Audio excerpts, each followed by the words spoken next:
And finally, you have this part here that goes in nice and snug, snaps into place, and you have this little small part here that has a habit of falling off every time I try to pick it up or move it about. It has an affinity to go to the floor. Alright, let's try that again. There we go. Now, you won't come out now, would you? Alright, so this is done. Now the tanks.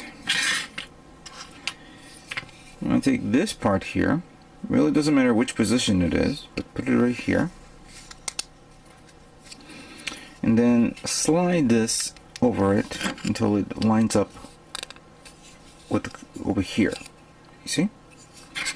And then carefully line it up and then close it in until you feel it snap in and it's nice and tight. In the bottom, you put the bottom cap on, which has a little notch there, so you know you're not putting in differently. It won't slide about or move around. So just put it in like that. And that's it. Now, with that part like this,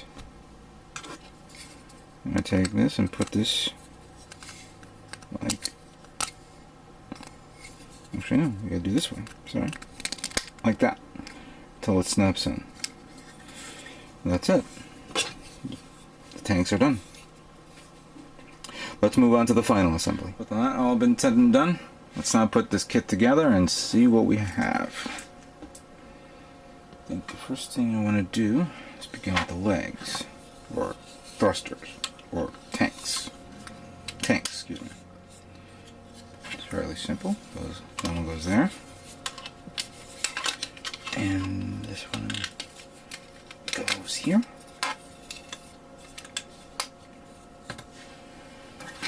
And we have the back skirt, which is massive.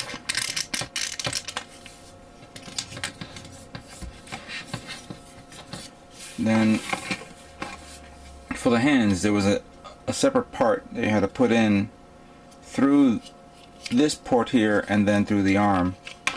And of course that fell off. Then you stick that in like that.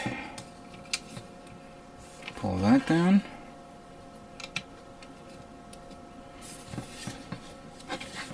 And then we have this guy that goes right there. And whoops. There we go. And then we pull that hand down like that.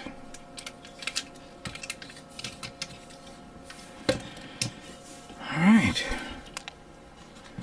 And there you have it. This kit is done. And unfortunately it doesn't stand up on its own. So I'm going to put this down like this. Get the base. This guy. And then we have these two clear parts here. It has to go like this inside these holes.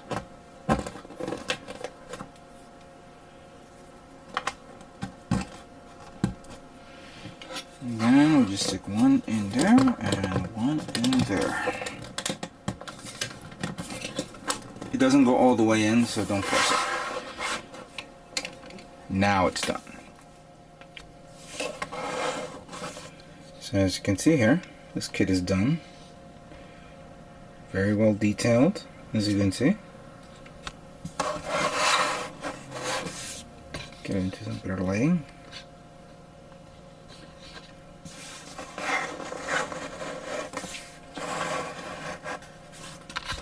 They emphasize a lot of detail under the arm as well, as I showed off before.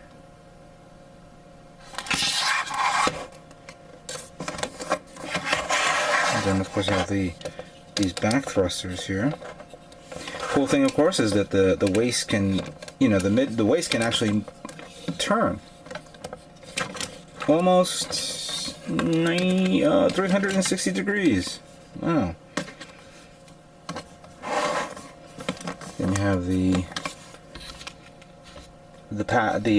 back skirt with the flying bits that goes around and start shooting people in mobile suits and stuff like that.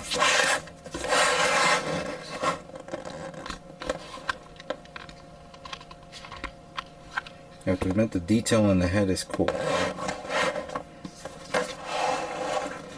Not fond of the fact that the eyeball is only pointing in one direction, but I guess you work with what you got and what they could do at the time. A nice detailed look of the Sazabi. It's pretty big for a 1/400 scale Gashapon type figure. Very good detail, as you can see. Let me see if I could zoom in on the head. Wow, that looks nice. And then, of course, this kit is not complete without Nu Gundam. Let's see. Check that out.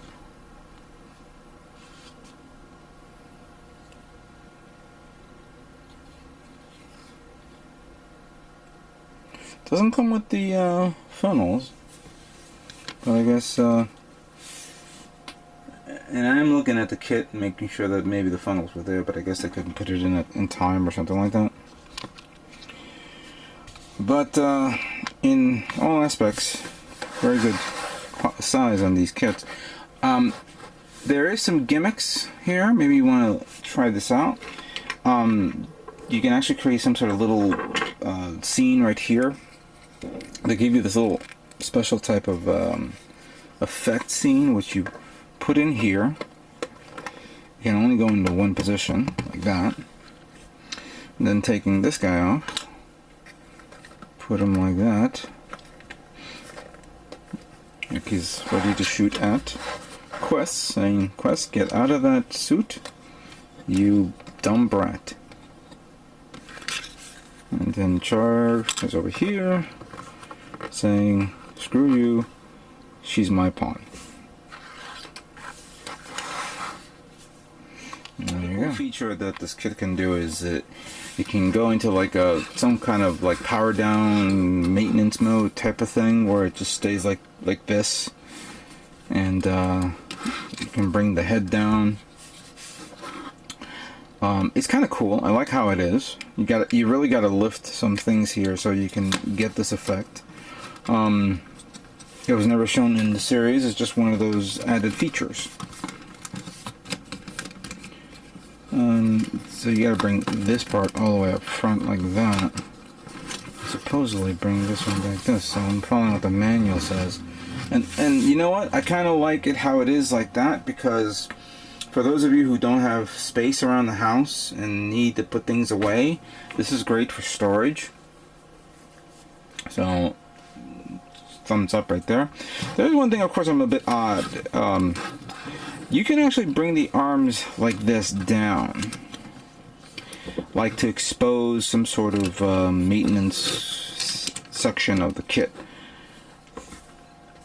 Very strange as to why something like this has been added on a 1/400 scale kit, considering that this kit, even though it's articulate, doesn't have that many features to merit internal design features, so that way you can do a maintenance scene or something like that. It was also never shown in the animation, or maybe it did and I just don't remember it. I have to revisit the movie. Cool gimmick to add it on. I'm not knocking them, but just curious.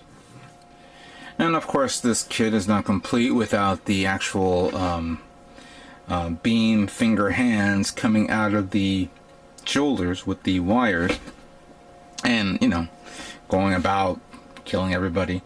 However, I think now I have a gripe on this, because these things are very, very loose and they don't have the strength to actually be bent in specific positions. Kind of like, I don't know if anybody remember the New Zeal. As a matter of fact, let me pull it out. New Zeal had those manipulator hands that can pop out and shoot at everybody. Just give me a second here. I don't want to make a mess. Could be the age of the kit, that maybe the actual metal wiring within that that thing is came off. Oh, one of the hands fell off, but this is another. So let me give you an example. As you can see, this one, it can be in whatever position you want for this. And this is the actual side-by-side comparison of the 1/400 scale Nu Zeal and the Alpha Azieru, whatever the hell you call it. So you can see that.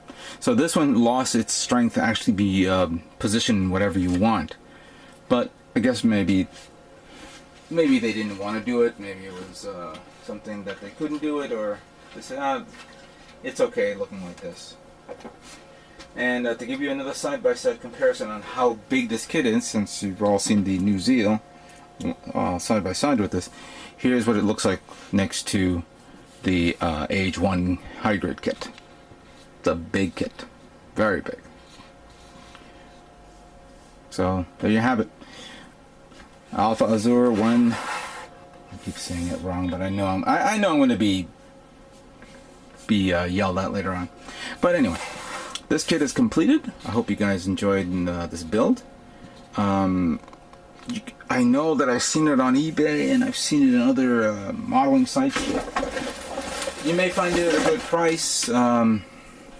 Check it out. It's a good build. Hopefully you have enough room for it, because now I got to figure out where I'm going to put this guy. But it's a great kit. So thanks for watching, and stay tuned for more Gundam models yet to come. Take care.